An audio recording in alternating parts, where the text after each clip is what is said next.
اللہ نے تمہیں دولت دی ہے نا، دولت کمانا مشکل نہیں ہے، خدا کی قسم دولت کو سنبھالنا بہت مشکل کام ہے۔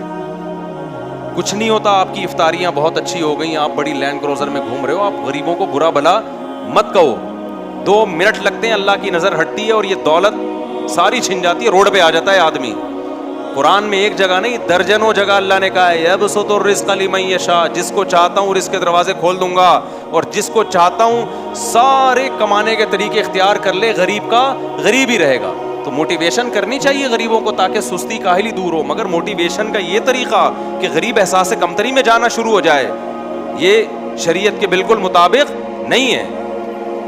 کچھ بھی نہیں ہوتا یار، یہ تم گاڑیوں میں گھوم رہے ہو، تم راکٹ میں سفر کر رہے ہو، تم نے اتنا کما لیا، مرے گا تھوڑے دن میں دماغ ٹھکانے آ جائے گا، سبھی نے مرنا ہے، میں بھی مروں گا، آپ بھی مریں گے۔ اتنا بڑا غربت اتنا بڑا عیب نہیں ہے جتنا ہم لوگوں نے سمجھ لیا ہے۔ اگر غربت عیب ہوتا تو سید الانبیاء کو اللہ مسکین غریب تھوڑی بناتا۔ ہاں، ایک سستی اور کاہلی کی جو غربت ہے جو ہماری قوم میں ہے، اس کو دور کرنے کی ضرورت ہے، اس کی وجہ سے غربت ہے، کرتا ہی کچھ نہیں ہے، دماغ نہیں استعمال کرتا، اس کے لیے موٹیویشن کی یقیناً ضرورت ہے، لیکن اس طرح سے موٹیویٹ نہ کیا جائے جس سے غریب موٹیویشن کے بجائے احساس کمتری میں آنا شروع اور مالدار فخر کرنا شروع کر دیں، یہ بالکل غلط طریقہ ہے۔ تو فرعون کی جو کھوپڑی تھی نا، فرعون کیا کہنے لگا؟ ما اریکم الا ما ارا۔ پہلی بات تو یہ کہ میں کبھی بھی کسی کی بات نہیں مانتا، میں ہمیشہ وہی کرتا ہوں جو کس کی کھوپڑی میں آتا ہے، میری کھوپڑی میں آتا ہے۔ نمبر 2، اس میں ایک اشکال ہو سکتا تھا کہ جی اگر آپ کی کھوپڑی غلط نکلی تو پھر تو آپ مروا دو گے سب کو۔ پہلا جملہ فرعون نے یہ کہا کہ مجھے، گویا وہ بزمان حال اس نے کہا کہ مجھ پہ لوگوں کے مشوروں کا کوئی اثر نہیں ہوتا۔ جیسے آپ کسی کو سمجھانے لگو نا تو ابے جا یار، تو کون ہوتا ہے سمجھانے والا؟ میں بے وقوف ہوں جو تو مجھے سمجھا رہا ہے، یہی ہوتا ہے نا، ابے جا۔ تو فرعون نے جو کہا نا ما اریکم الا ما ارا، اس کا مطلب اردو میں ابے جا، اس کا مطلب کیا ہے؟ ابے تو مجھے سمجھائے گا، میں وہی لوگوں کو بتاؤں گا جو کس کی کھوپڑی میں آئے گا، میری کھوپڑی میں آئے گا۔ اب ایک اشکال ہوتا تھا فرعون کے اوپر کہ سر آپ کی کھوپڑی غلط استعمال بھی تو ہو سکتی ہے نا، آپ نے ہمیشہ کرنا وہی ہے جو آپ کی کھوپڑی میں آ رہا ہے، اگر غلط آیا تو پھر ہم تو مروا دو گے آپ ہم سب کو۔ اس کا جواب آگے فرعون نے یہ دیا وما اہدیکم الا سبیل الرشاد، میں ہمیشہ تمہیں ٹھیک بات ہی بتاؤں گا، یعنی میری کھوپڑی میں ہمیشہ کیا آتا ہے؟ ٹھیک بات آتی ہے، کبھی غلط بات میری کھوپڑی میں نہیں آئی ہے۔ یہ کھوپڑی آرڈر پہ بنوا کے میری ماں نے میرے کھوپڑی میں لگائی تھی، سمجھ لو، یہ میڈ ان جاپان ہے، اس میں جتنے بھی وائرس تھے اور جتنے بھی ایرر تھے وہ سارے ایرر پہلے اور وائرس ڈیلیٹ کیے گئے۔ بیٹھ جاؤ میرا بچہ، یہ کون ہے؟ بیٹھ جاؤ، کس کا بچہ ہے ماشاءاللہ؟ تو جتنے بھی ایرر تھے وہ سارے کیا ہیں؟ اس میں ایرر ہے ہی نہیں۔ تو وما اہدیکم الا سبیل الرشاد، میں تمہیں سیدھی بات ہی بتاؤں گا، غلط بات آج تک میں نے کبھی نہیں کی۔ تو آگے کہنے لگا اب وقال الذی آمنا، وہ جو سامنے تھا نا رجل مومن، جس کو قرآن کہہ رہے رجل تھا جو ایمان لا چکا تھا، کیسا پکا ایمان ہوگا جس کو قرآن نے کیا کہا، اور اس کو پتہ بھی نہیں تھا کہ میری اس کانورزیشن اور اس تقریر اور اس جو بات میں دربار میں سنا رہا ہوں نا، خدا کی نظر میں اتنی اس کی ویلیو ہے کہ ہزاروں سال کے بعد، صدیوں کے بعد سید الانبیاء محمد صلی اللہ علیہ وسلم جب دنیا میں آئیں گے، اللہ جبریل کے ذریعے یہ پورا مکالمہ کس پہ نازل کرے گا؟ محمد صلی اللہ علیہ وسلم پہ۔ حالانکہ موسیٰ علیہ السلام اور نبی کا فاصلہ تو بہت زیادہ ہے، اللہ ان پہ نازل کرے گا یہ، اور پھر قیامت تک کے لیے اس کو اللہ کے کلام کا حصہ بنا دیا جائے گا۔ اور جب بھی تلاوت ہوگی وقال رجل مؤمن من آل فرعون، اللہ کہیں گے کہ ایک شخص تھا فرعون کی آل میں جو مومن تھا، ایمان اس نے چھپایا ہوا تھا اور فرعونیوں کو سمجھا رہا تھا، اور اس کے یہی الفاظ تھے۔ اس کو اگر پتا ہوتا کیسا جوش آتا نا، اس کو کتنی موٹیویشن ملتی، لیکن اللہ نے اس کو یہ ویلیو کیوں دی؟ اس کی قربانی بہت زیادہ، کیونکہ جب ماحول ایک طرف جا رہا ہوتا ہے، سارے بڑے لوگ بیٹھے ہوتے ہیں، تو انسان انہی کو خوش کرنے کے لیے چمچہ گیری میں لگ جاتا ہے۔ سر آپ مجھے بتائیں کیا کرنا ہے، سر آپ بالکل ٹھیک ہیں، سر آپ غلط۔ گورنمنٹ کے اداروں میں جا کے دیکھو نا، گورنمنٹ کے ادارے میں جا کے دیکھا آپ لوگوں نے؟ نہیں دیکھا تو جا کے دیکھ لو۔ جو سرکاری لوگ ہوتے ہیں، جو خاص طور پہ سیاست سے جن کا تعلق ہوتا ہے، تو وہ اپنے لیڈروں کو, آپ کو پتا ہے کہ ہر جرم ان کا کیا ہے, ہر جرم ان کا, وہ کچھ بھی کر لیں تو وہ حاجی ہیں, وہ پھر بھی پرہیزگار ہیں, اور مخالف پارٹی کا جتنا بھی اچھا کر لے وہ پھر بھی کیا ہے, 2 نمبر. تو یہ چمچہ گیری ہر دور سے چلی آ رہی ہے. تو اللہ کو اس کی قربانی اس لیے پسند آئی کہ اس نے مال بھی چھوڑا, عزت بھی چھوڑی, اور قوم نے بھی اس کو نکالا. تو آگے جواب میں کیا کہتا ہے, وقال الذی آمن یا قوم انی اخاف علیکم مثل یوم الاحزاب. اے میری قوم ذرا ہسٹری اٹھا کے دیکھو, تاریخ میں مختلف قوموں کی تباہی کے واقعات ہیں, کیونکہ ان کی زبانوں پر عام تھے, یہ تو سب میں مشہور ہو گئے تھے یہ واقعات. مثل دأب قوم نوح, قوم نوح کا واقعہ, وہاں بھی ایسا ہی ہوا تھا. ایک پیغمبر نے دعویٰ کیا میں پیغمبر ہوں, قوم نے نہیں مانا, اور اللہ نے پوری قوم کو تباہ کر دیا. وعاد, قوم عاد کے ساتھ بھی ایسا ہوا. وثمود, اور قوم سمود کو بھی تباہ کیا گیا. والذین من بعدہم, اور اس کے بعد بھی بہت ساری قومیں آئی ہیں جن کو خدا نے ہلاک کر دیا. وما اللہ یرید ظلما للعباد, اور اللہ تو بندوں کے ساتھ ظلم نہیں کرتا. ایسا لگتا ہے ان قوموں میں کوئی فالٹ تھا جس کی وجہ سے پوری قومیں تباہ کی گئی ہیں, تو اس فالٹ میں غور کرنا چاہیے, ایسا نہ ہو کہ وہ فالٹ ہمارے اندر بھی ہو. وَيَا قَوْمِ إِنِّي أَخَافُ عَلَيْكُمْ يَوْمَ التَّنَادِ, پھر وہ قیامت سے ڈرانے لگا. قرآن کے انداز سے پتہ چلتا ہے کہ آہستہ آہستہ اس کے تبلیغ کا انداز ایسا جاندار ہوتا چلا گیا اور اتنا کلیئر ہوتا چلا گیا کہ فرعونیوں کو پتہ چل گیا کہ یہ خود کیا ہو چکا ہے, یہ خود مذہب کو چھوڑ چکا ہے ہمارے دین. تو اب اس کی انداز یہی ہے کہ پہلے اس طرح بات کر رہا تھا کہ ہو سکتا ہے بھائی کچھ عذاب ہم پہ بھی آ جائے, لیکن آہستہ آہستہ اس کی دعوت میں مضبوطی آنا شروع ہو گئی.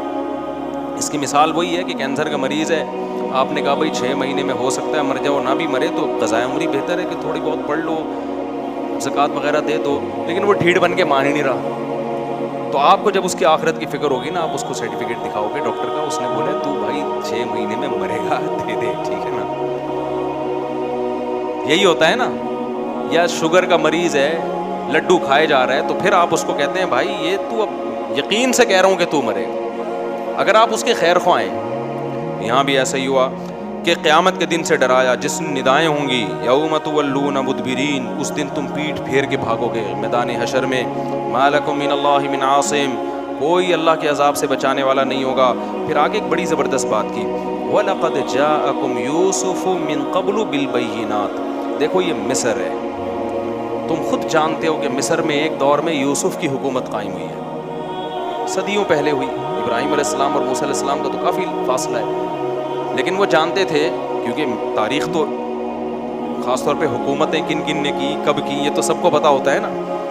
یوسف علیہ السلام کی جب مصر میں حکومت قائم ہوئی, یہ تو ایک بہت عظیم تاریخی واقعہ تھا کہ دوسری قوم سے آ کے کسی نے حکومت کی اور مصر کو قحط سے بچایا. تو اے میری قوم, یوسف نے بھی مصر میں حکومت کی, اور فما زلتم فی شک مما جاءکم بی, کتنے لوگ یوسف پر اس وقت ایمان لے آئے تھے, لیکن تم وہ لوگ ہو کہ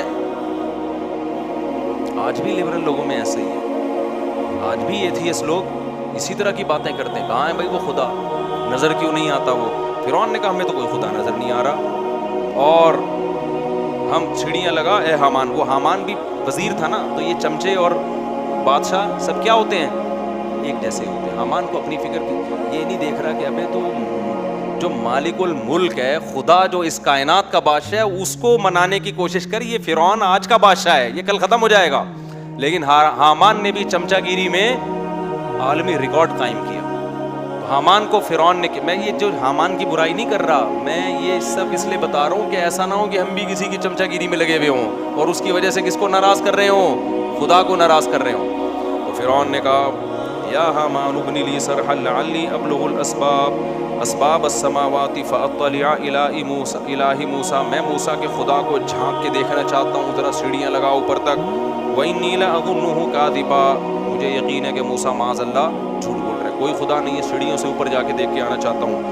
وَكَذَلِكَ زُيِّنَ لِفِرْعَوْنَ سُوءُ عَمَلِهِ, قرآن کہتا ہے اس طرح شیطان نے فرعون کے سامنے اس برائی کو مزین کر دیا تھا. کفر پہ ڈٹا ہوا ہے, سچے پیغمبر کا انکار کر رہا ہے, بنی اسرائیل کے بچوں کا, معصوم بچوں کا قتل کر رہا ہے, اور اسی کے دربار میں لوگ مسلمان ہو رہے ہیں. اسی کی بیوی اسلام قبول کر رہی ہے اور کیسی زبردست اس کو تبلیغ پہنچ رہی ہے, لیکن جواب میں کیا کر رہا ہے, سیڑھیاں لگاؤ میں خدا کو دیکھنا چاہتا ہوں. اللہ کہتے ہیں یہ برائی اس کی نظروں میں مزین کر دی گئی تھی. وما کید فرعون الا فی تباب وقال الذی آمن, پھر وہ شخص بول اٹھا, وہ اپنا کام کیا کر رہا ہے, بولو, وہ مسلسل کر رہا ہے اپنا کام, جو رجل مومن تھا وہ کہنے لگا یا قوم اتبعونی اہدکم سبیل الرشاد, اے میری قوم میری بات مانو میں تمہیں سیدھا راستہ دکھاؤں گا. فرعون کی بات, فرعون نے کہا تھا نا کہ جو میری کھوپڑی میں آتا ہے وہی ٹھیک ہے, اور وہ بالکل ٹھیک ہے, میں تمہیں سیدھا راستہ دکھاؤں گا. تو اس نے جواب میں کیا کہا, فرعون نہیں دکھائے گا, کون دکھائے گا, اہدکم, میں بتاؤں گا سیدھا راستہ کیا ہے, کیونکہ میں موسیٰ سے پوچھ کے بتا رہا ہوں اور وہ اللہ سے پوچھ کے بتا رہے ہیں. تو جو اللہ کا راستہ دکھائے گا بتائے گا وہی ٹھیک ہوگا. اس کے علاوہ انسانوں کے جو خود ساختہ بنائے ہوئے راستے ہیں وہ ٹھیک نہیں ہو سکتے. تو کیا کہا اس نے, یا قوم انما هذه الحیات الدنیا متاع. اب جب قوم سے یہ کہنے لگا نا کہ میں جو کہہ رہا ہوں, ہو سکتا ہے یہ دربار میں کہا ہو سکتا ہے دربار سے نکلنے کے بعد جب فرعون سے مایوس ہو گیا تو لوگوں کو پکڑ کے محنت کر رہا ہے کہ تم کس کی باتوں میں آ رہے ہو بھائی, بادشاہ سلامت, یہ خود سلامت نہیں ہے تھوڑے دنوں میں, ابھی پتہ چل جائے گا اس کی سلامتی کا. تو آؤ میں تمہیں جو کہہ رہا ہوں وہ ٹھیک ہے, لیکن بات یہ ہے کہ بھائی ہم آپ کی بات مانیں تو عہدوں سے بھی جائیں گے اور دولت سے بھی جائیں گے, عزت بھی کیا ہوگی, ختم. ایک غلام قوم بنی اسرائیل اس کے دین کو اختیار کر لیں, یہ تو عزت بھی کیا ہو جائے گی ہماری, ختم ہو جائے گی. تو یہ آگے جواب میں کیا کہتا ہے, انما هذه الحیات الدنیا متاع, دیکھو یہ جو دنیا کی زندگی ہے نا یہ تھوڑے دنوں کا سامان ہے. تمہیں پیسہ مل بھی گیا فرعون کے پاس, کیونکہ فرعون نے نا ہو سکتا ہے وظیفے بڑھا دیے ہوں, ہوتا ہے نا جب حکومت کو خطرہ ہوتا ہے تو پھر بہت ساری سہولتیں اپنے لوگوں کو گورنمنٹ دینا شروع کر دیتی ہے کہ اس موقع پہ جو ہمارا ساتھ دے گا اضافی الاؤنس ملے گا اس کو, عید پہ اضافی چھٹیاں ملیں گی اس کو, اور پتہ نہیں کیا عیاشی کا سامان اس نے کیا ہوا ہوگا. تو اس نے کہا کہ میری مان کے چلو, انما هذه الحیات الدنیا متاع, یہ دنیا چند دنوں کی زندگی ہے. آج بھی میرے بھائی یہی مسئلہ ہے, ہم لوگوں نے اس دنیا کو اپنا باپ بنا لیا ہے. تھوڑے دنوں میں مارکیٹ سے کیا ہونے والے, ہم بھی شارٹ اور یہ دنیا بھی. بحریہ ٹاؤن میں پلاٹ مل گیا ٹھیک ہے, نہیں ملا کوئی اتنا زیادہ ٹینشن لینے کی ضرورت نہیں ہے. دیکھو رمضان میں ہمیں پتہ چل جاتا ہے کہ تھوڑا سا خوراک بھی کتنی کافی ہے ہمارے لیے. رمضان میں نا افطاری میں ایک کام کیا کرو, تھوڑے سے چنے کھایا کرو اور ایک خاندانی سا شربت پیا کرو. ایک شربت میں نا شہد ڈالو. کیا ڈالو, پہلے ایک میرے مشورے پہ ایک کام کر لو, یہ موضوع سے متعلق نہیں لیکن رہ جائے گی بات. دیکھو رمضان صحت بنانے کا بہترین ذریعہ. آپ ایک کام کیا کرو, افطاری سے 2 گھنٹے پہلے نا پانی میں نیمبو ڈال کے رکھو. اس نیمبو کی چھلکوں کی کڑواہٹ پانی میں آ جاتی ہے, وہ بہت اچھا ہے صحت کے لیے. نیمبو کے جو چھلکے ہیں نا وہ بھی بڑی اچھی چیز ہے. لیمن, اس کے چھلکوں کی کڑواہٹ آ جائے گی پانی میں, سمجھتے ہو. پھر اس میں تھوڑا سا نمک ڈال دو اور پھر لیمبو کو کیا کر دو آخر میں نچوڑ دو اور پھر اس میں ڈال دو اپنے خرچے پہ شہد, خالص شہد کہیں سے ملے, وہ شربت افطاری میں پی لیا کرو. مزہ نہ آئے پیسے واپس. آئی بات سمجھ. Thanks for watching. To watch more, subscribe.